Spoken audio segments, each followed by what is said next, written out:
किसी गांव में एक मशहूर ठग रहता था। एक बार वह अपनी किस्मत आजमाने के लिए शहर में पहुंच गया। किस्मत ने साथ दिया और लोगों को खूब चमके देखकर उसने बहुत सामान और रुपया पैसा बना लिया। इस सारे सामान को एक बोरे में भरकर जब वह गांव लौट रहा था, तभी रास्ते में एक दूसरे ठग से उसकी भिड़ंत हो गई। गांव का ठग इस बात को समझ गया कि वह भी कोई उस्ताद है, लेकिन वह भी उस्तादों का उस्ताद था। दोनों उस्ताद एक जगह बैठ गए। आपस में जान पहचान हुई। गांव के ठग ने बताया कि उसका नाम आयाराम है, तो दूसरे ने अपना नाम गयाराम बताया। आयाराम, गयाराम दोनों आपस में बातें करने लगे। गयाराम की नज़र आयाराम के बोरे पर थी। उसने पूछा, उस्ताद, यह बताओ कि कहाँ से आ रहे हो? गयाराम बोला, क्या बताऊं दोस्त, इन दिनों काफ़ी मंदी चल रही है। खेतों की पैदावार मारी गई। सोचा शहर जाकर खाद ले आऊं, इसलिए शहर चला गया था। गयाराम को मालूम था कि वह शहर से बहुत सारा सामान और रुपया पैसा बोरी में भरकर ला रहा है। अनजान बनते हुए उसने पूछा, तो इस बोरे में खाद ला रहे हो? आयाराम अत्यंत दीनहीन बनता हुआ बोला, हाँ, खेतों के लिए खाद तो जरूरी है।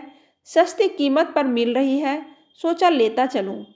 बहुत अच्छा किया, खेत में खाद पड़ जाए तो पैदावार बढ़ जाती है। कहते हुए गयाराम ने बोरे को टटोलना चाहा।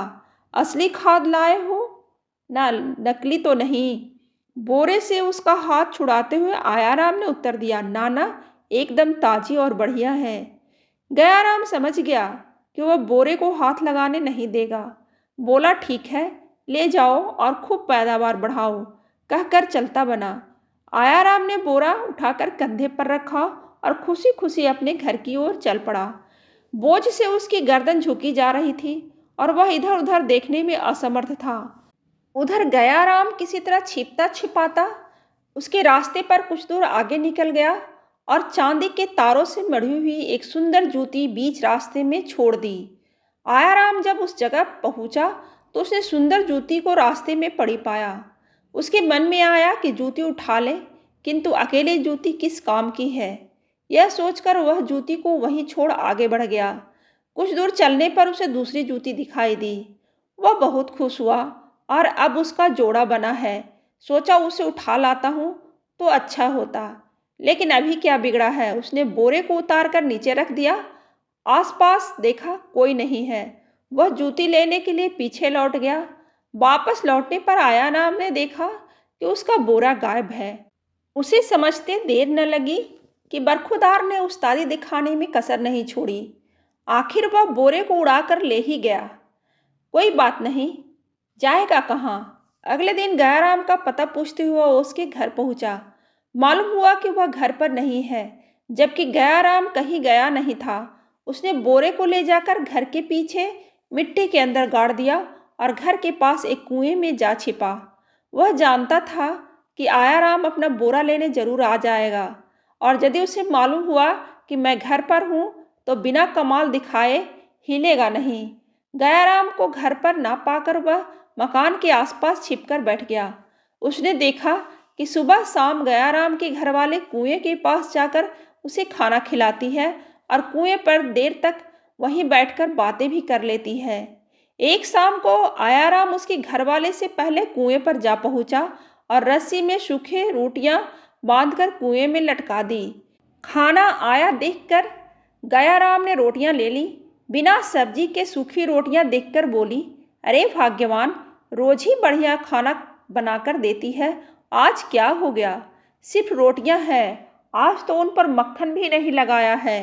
आयाराम पतली आवाज बनाकर बोला, मक्खन कहाँ से लगाऊं? कल से घर में खाने को कुछ नहीं है। दाल सब्जियां सभी कुछ खत्म हो गया है। आज तो आटा भी उधार लाई हूँ। तो गयाराम बोला, अच्छा ये बात है, तो सुन, घर के पीछे मैंने एक बोरा दबा रखा है। उसमें कई तरह का सामान है, रुपया पैसा भी उसी में पड़ा है। उसे खोद कर निकाल ले, सब चीज़ों को संभाल कर रख लेना। देखना जरा होशियारी से, किसी को मालूम न हो। पता लगते ही आयाराम चुपके से मकान के पीछे पहुंचा और अपना बोरा निकाल कर चलते बना। अंधेरा होने के बाद बढ़िया खाना लेकर घरवाले जब कुएं पर पहुंचे तो गयाराम बोला, सचमुच तूने कमाल कर दिया। इतनी जल्दी बोरी को निकाल कर सामान भी ले आई हो। लेकिन ऐसी भी क्या बात थी? एक दिन आदमी रूखा सूखा भी खा लेता है। घरवाली बोली, क्या कहते हो? गयाराम बोला, ठीक ही तो कह रहा हूँ। अभी कुछ देर पहले तो सूखी रोटियां देकर गई है, अब बढ़िया खाने की क्या जरूरत थी? तो घरवाली बोली, मैंने तुम्हें रोटियां नहीं दी, खाना तो अब बना है, वही लेकर आई हूँ। यह सुनकर गयाराम चौंक उठा। सोचा, कहीं उस्ताद नहले पर दहला तो नहीं लगा गया। वह फौरन कुएं से बाहर निकल आया। घर के पीछे जाकर देखा, मैदान साफ था।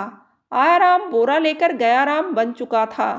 कहानी अच्छी लगे तो लाइक जरूर करें और ऐसी ही कहानी सुनने के लिए सब्सक्राइब बटन दबाइए।